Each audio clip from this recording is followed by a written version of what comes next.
Oi, alminhas! Olha eu aqui de novo, com mais um relato dos espíritos, histórias e afins. Hoje nós vamos ouvir a história do José. Essa história deixa a gente com o coração quentinho, apesar de não ser nem de longe uma história de vida fácil. Mas vamos lá. Minha vida começou, até onde eu sei, numa roda de doação num convento da cidade onde eu nasci, em meados dos anos 30. Pausa para a explicação. A roda de doação a qual ele se refere é conhecida como Roda dos Expostos. Geralmente encontrada em instituições de caridade, igreja, convento e tal. Os pais, que por algum motivo não podiam criar essas crianças, as deixavam ali. E como é que funcionava? Do lado de fora, tinha uma espécie de caixa de madeira na parede, com um espaço para colocar a criança dentro. E então você rodava aquele cilindro para dentro dos muros e a criança desaparecia. Lá do lado de dentro, essa criança era acolhida, cuidada e criada até sua independência ou sua adoção.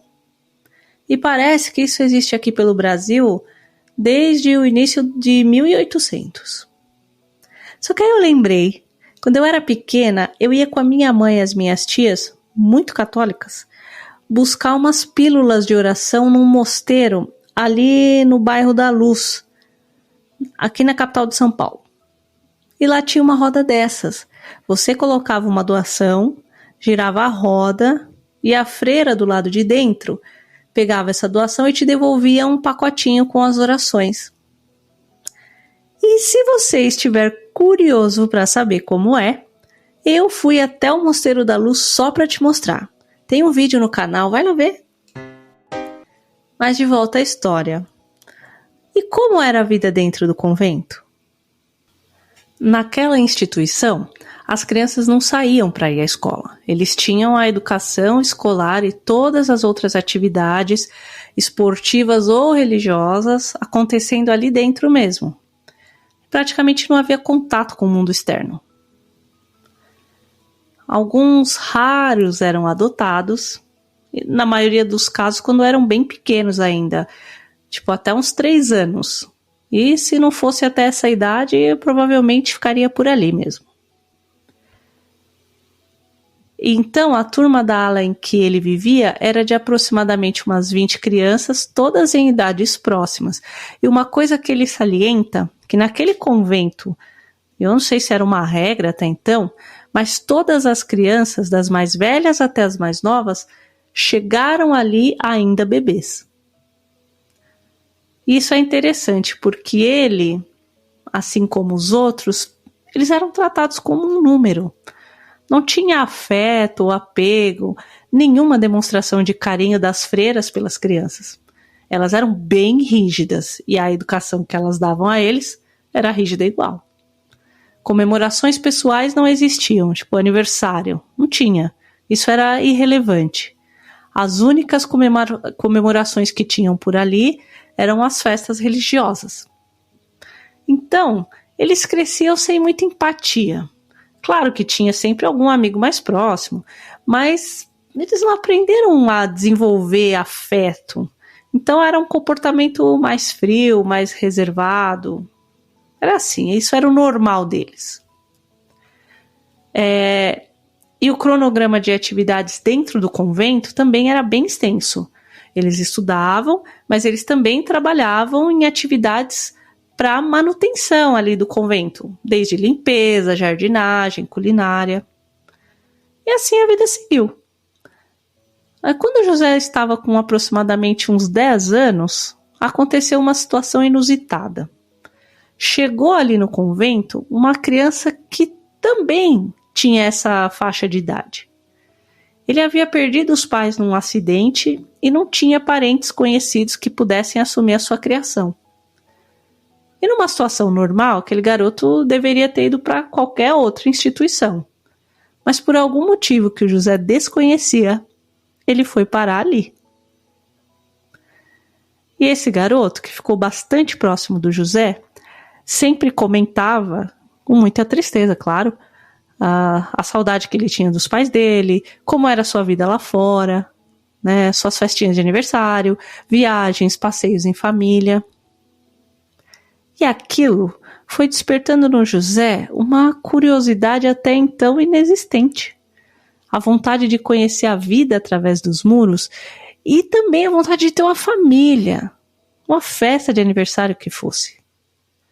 Então o José começou a pensar quais seriam as chances dele ser adotado por alguém. O que ele tinha que fazer para que se destacasse, para que alguém o escolhesse no lugar daqueles bebezinhos. E ele, que até então não se destacava em nada especificamente, nem nos estudos, nem em qualquer outra atividade que ele realizava ali, começou a se empenhar, dar o seu máximo para, quem sabe, ser tão bom em algo que alguém quisesse adotá-lo, visse valor nele para adotá-lo. E ele seguiu ali, se empenhando bastante, sendo exemplo de postura e educação. Até que um dia, quando ele já tinha lá seus 13 para 14 anos, uma freira o chamou para conhecer um casal que estava interessado em adotar uma criança mais velha. Tinha uns padres dirigentes ali que acabaram indicando o José. Nem preciso dizer que ele ficou super empolgado com a hipótese de ser adotado. Nossa, finalmente ele iria realizar o sonho dele de ter uma família. O casal era de um coronel do exército ou algo assim. Alguém com uma patente militar. E a sua esposa. Eles já tinham uma certa idade naquela época. Tinham filhos biológicos, mas já estavam todos criados. Imagina, o José ia fazer parte de uma família grande, com irmãos e tudo.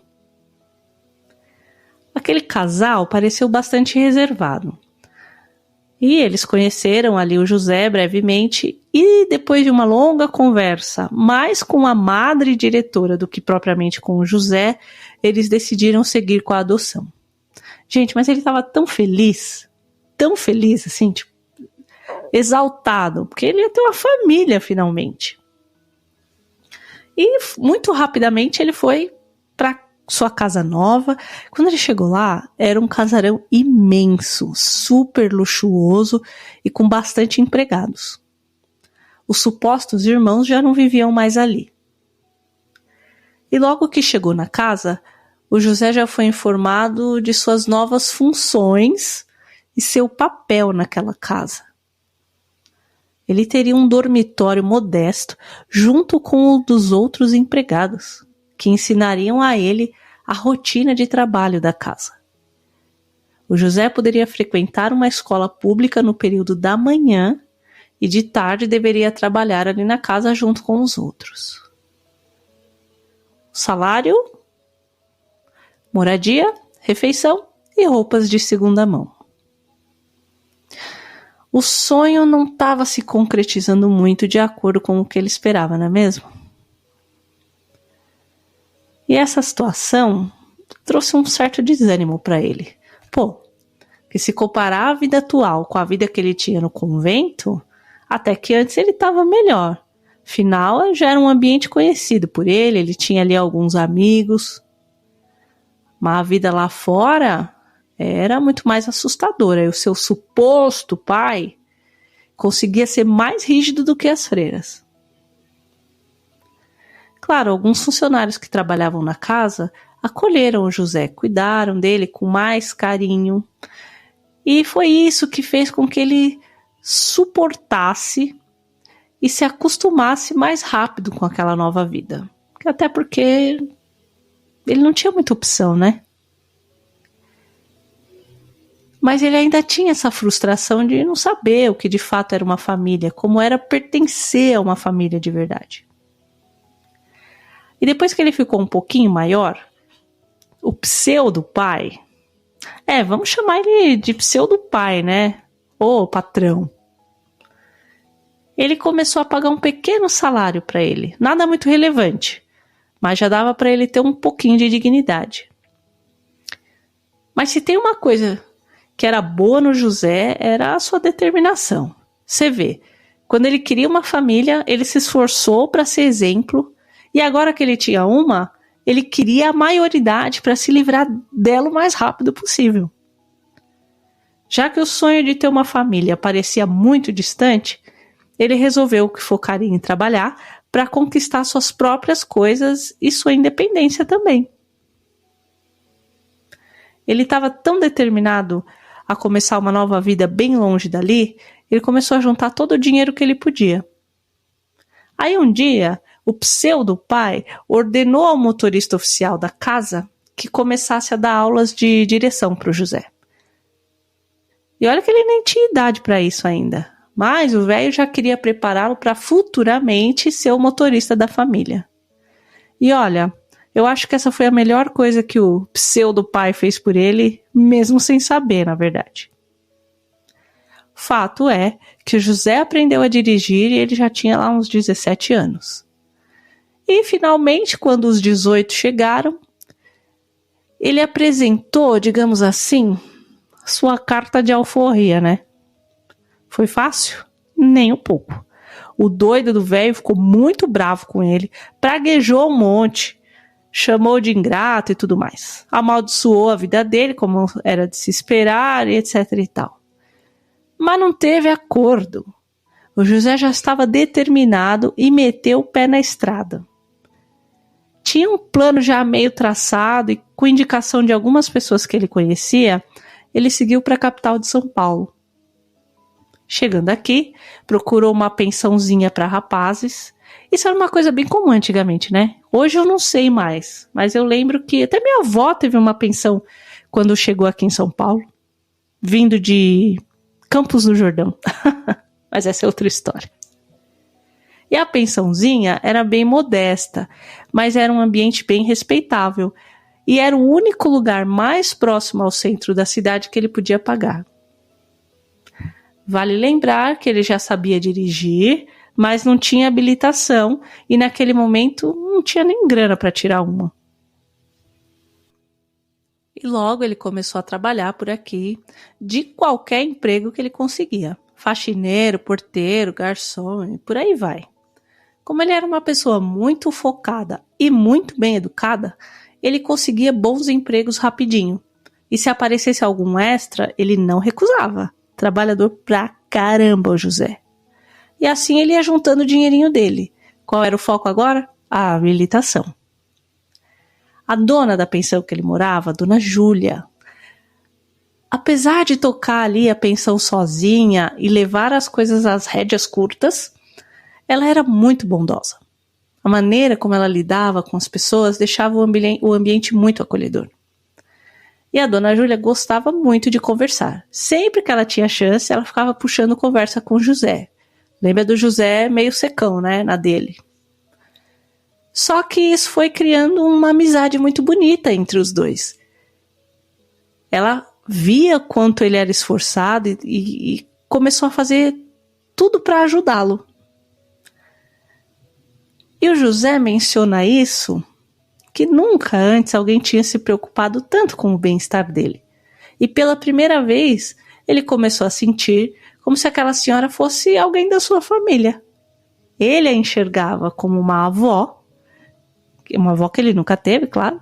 E a dona Júlia, acho que acabou se sentindo da mesma forma.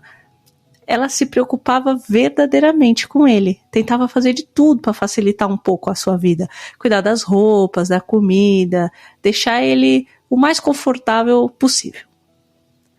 Aí passou um certo tempo e o José finalmente conseguiu o dinheirinho que ele precisava para pagar pelo curso e pelas aulas para tirar a tão sonhada habilitação. E passou assim mais de 6 meses que ele estava morando ali na pensão, quando uma neta da dona Júlia, a Ana, foi morar lá na pensão com ela, porque ela ia começar os estudos de magistério ali por perto. E nos primeiros dias eles nem se encontraram, porque o José estava trabalhando muito e fazendo o curso de habilitação ainda, então ele estava totalmente sem tempo.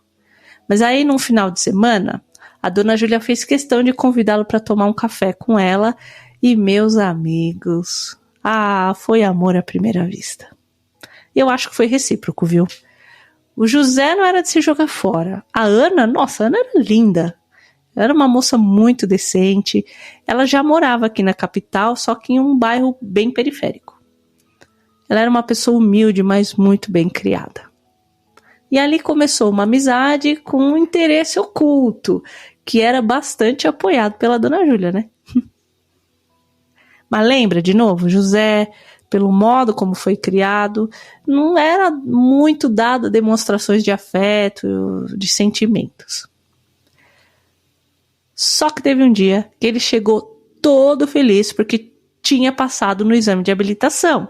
E assim, ele estava tão empolgado que assim que ele chegou na pensão, a primeira pessoa que ele quis contar, que ele foi correndo contar a novidade, foi a Ana, claro. E aí ele ficou tão empolgado assim que ele tomou coragem e convidou ela para sair, para ir ao cinema e jantar fora para comemorar. E a dona Júlia lá, chipando totalmente aquele casal. Ai, que fofo, gente. E assim começou sutilmente e de forma muito natural, e eu diria que até abençoada por Deus, a tão sonhada família do José. Ele e a Ana namoraram por um bom tempo, e ele ali, sempre focado, conseguiu um emprego de motorista, onde ele ganhava um salário melhorzinho e tal. E quando ele juntou um dinheirinho bom para comprar uma casinha, veio o pedido de casamento. Então eles se casaram, a Ana já trabalhava na educação infantil, e a vida deles, que apesar de bem modesta, para o José já era muito mais do que ele poderia sonhar. E aí, o dia que o filho dele nasceu, mas assim, a vida ganhou um brilho, uma cor que ele jamais imaginou que ele fosse ver. Ele enfatiza que nenhum sentimento se igualou ao nascimento do filho. É claro que ele pensava em ter filhos, mas quando ele viu aquela criaturinha ali na sua frente, surgiu dentro dele uma nova determinação. Eu vou ser pro meu filho o melhor pai do mundo. E dele a gente não podia esperar nada menos, né? Esse cara se esforçou pra caramba pela família dele, só teve um filho, de quem ele se orgulha muito, até hoje, viu? E quando ele disse ser o melhor pai, ele não estava se referindo a nenhuma questão material, mas ele se dedicou a vida inteira em criar as melhores memórias afetivas com a sua família, dentro da simplicidade que era a vida deles. Aquilo que ele sempre buscou, mas nunca conseguiu, até então, né? Ele tinha a chance de dar para o seu filho. E claro, dificuldades eles tiveram, como todas as famílias têm, mas ele encarou tudo de frente, protegendo o que para ele era um tesouro incalculável. E quando esse menino cresceu e manifestou a vontade de fazer faculdade de medicina, e o José vibrou. Imagina que orgulho um filho fazendo faculdade e de medicina ainda. O menino era super estudioso e bem criado, como não podia deixar de ser, né? Passou na faculdade pública, mas o José se empenhou pra caramba para custear as despesas e ajudar o filho na realização daquele sonho. Infelizmente, o José não viveu o suficiente para ver o filho formado. Ele faleceu de um câncer menos de um ano antes disso acontecer. Mas lá de onde ele está hoje, e aliás ele está muito bem, graças a Deus, ele diz que se sente tão realizado, tão feliz pela oportunidade de ter tido essa família. E hoje o filho dele já é um senhor, mas ele vibra por ele todos os dias. E ainda hoje esse filho é motivo de muito orgulho para ele e para Ana. E eles estão aguardando ansiosos o dia do reencontro. E foi isso, gente. Essa é a história do José, que tinha absolutamente nada a seu favor, mas foi resiliente e conseguiu dar um rumo decente para sua vida. Ele não foi ninguém de grande destaque ou famoso nesse mundo, mas ele foi o mundo de alguém. E esse é um ponto muito importante de reflexão. A gente está dando o devido valor para nossa família? Valorizando as pessoas, o tempo e não as coisas? Me diz aí. Um beijo, fiquem com Deus.